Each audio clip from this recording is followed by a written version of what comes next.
Let's go look through the menu a bit, see what other features we have there. You can see right here on this screen we've got Exchange support.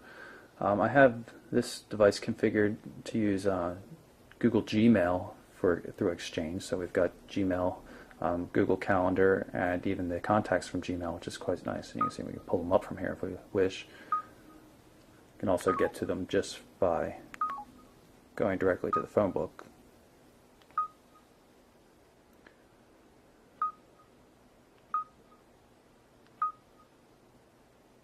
See the contacts there. In spite of the fact that there are contact photos in the Exchange system on Gmail, they're not coming through here.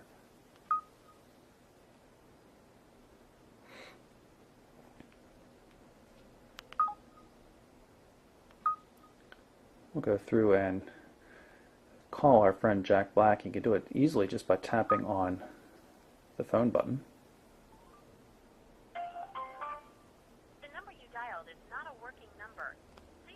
Press the hold button to get access to the controls.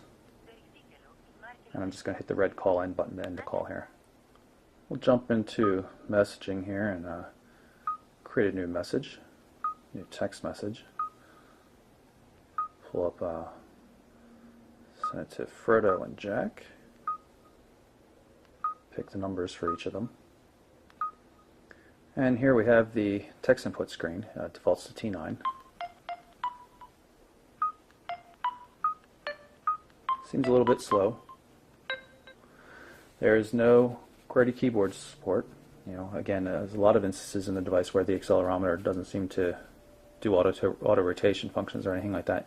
It can bring up cursor controls.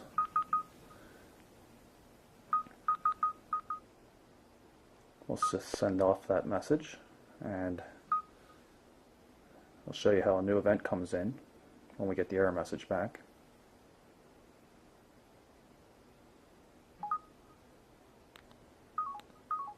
And in a second we should see a message from AT&T saying it's an invalid number. And there you go. You can see the event widget pops up immediately. Go back into the inbox and then we can take a look at one of those just saying it was an invalid number. You can set up normal email accounts too, but I'm just going to show you the inbox from our Exchange setup just because it's already pre-configured. I have some messages in here. Let's just pull up this message. And you can see that there's document support. I've already downloaded these attachments. But there's no formatting. You see this part's supposed to be in red, this part's supposed to be bold, and this last line here is supposed to be in italics, and it just has the little asterisk around it, which was not in the original message. You can view the attached image quite easily. It's just a mock-up of a logo for the Android Authority site we're working on. Let's see what it does with the Word document. This is actually a Samsung press release that came out this morning for the new line of Shark devices. You can see it has the same press and hold zooming control. See how it does with auto rotation. Hey, it actually works here. A little difficult to deal with though. It's a bit unwieldy. There we go. We have a nice zoom setting here. A little slow, but workable nonetheless. Drop out of that, back to the message, and you can move from message to message by tapping on these little controls here up at the top of the screen. Not a bad email client overall. Now, right now I have the MobileBurn mobile version website pulled up in the browser. You can see it uses the same zooming controls. A little bit difficult to use. You notice up at the top we've got a Wi-Fi connection configured for the browser right now just to make things a little bit faster. Scrolling, everything, it's definitely an unwieldy browser, and I've had trouble in the past trying to get some of these links to work. Trying to pull up the full site, and you're going to see there's all sorts of problems. The top banner shows up in its own page and things like that. Eventually you can get to a page that kind of works though. The MobileBurn site is a little bit complex, so I'll forgive the browser a bit, but this problem with the top banner is really unacceptable. Notice if we tap this button here at the bottom, it'll go full screen mode. This little button down here in the corner brings up the controls again. Let's see if we can get past this so we can actually see what the site looks like. I've been so far pretty unimpressed with the browser. Now, looks like we're not going to get there.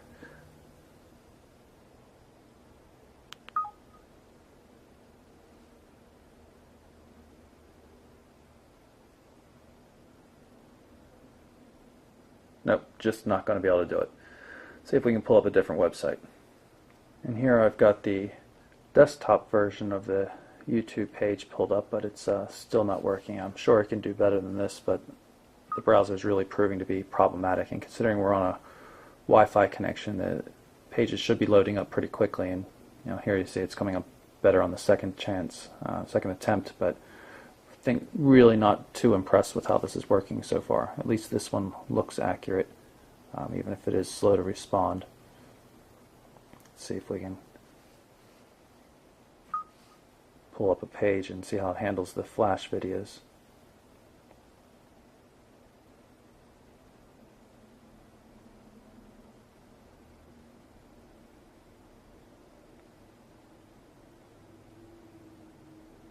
And there you can see it looks like there's no support for Flash. I don't know if you noticed that little gear symbol usually shows where a missing plugin is. Really slow browser. The device seems underpowered for what the browser is trying to pull off here. So very unimpressed overall with the browser. Here's another interesting application on the Blue Earth called Photo Contacts. It seems to be a photographic representation of the most recently used contacts, in this case Jack Black and Frodo Baggins from that test message I sent before. I added this photo to Jack's account just so you can see what it looked like. You scroll through them here and you can tap on them to send them a message, call them, or remove them altogether. There's a number of useful utility applications on the device, like this timer here. We'll start this. You see it counting down, and we'll drop back to the home screen just so you can see what it looks like when it pops up. It should happen any second now. And in order to stop the alarm, you grab the control and drag it over. Pretty cool. Go back to the main menu. And there's other applications like converters and the world clock, and of course calculator. Every phone has a calculator these days. And we'll quickly jump into the media player. And so you can control from this widget. Jump into it by tapping on it. And of course you have the normal controls for moving from track to track as well. Different audio equalization settings, repeat modes, and shuffle, stuff like that. And a few other settings here. You can see, of course, it does play in the background. We already witnessed that.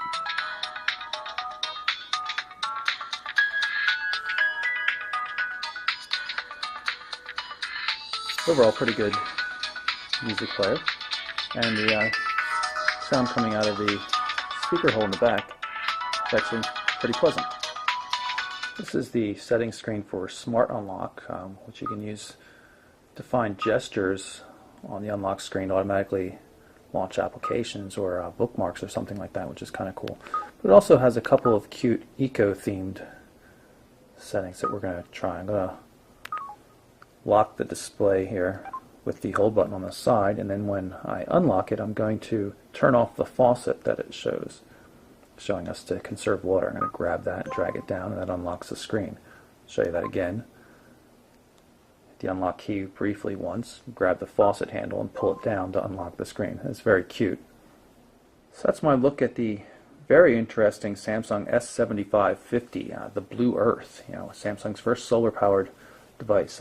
Really solid build, beautiful design, a nice capacitive touchscreen display. I'm still not real pleased with TouchWiz in general, although I do like the main menu. The TouchWiz home screens are a little bit messy for my liking. Also thought that the device lacked a bit of proper support for orientation, with the built-in accelerometer when it came to photos and things like that. But overall, quite pleased with the device. Doesn't work on 3G networks here in the United States, but it does use the same sun, so it'll charge. But it looks like a really interesting handset for folks in Europe and other parts of the world. So again, that's the Samsung S7550 Blue Earth. I'm Michael Orrell for MobileBurn.com.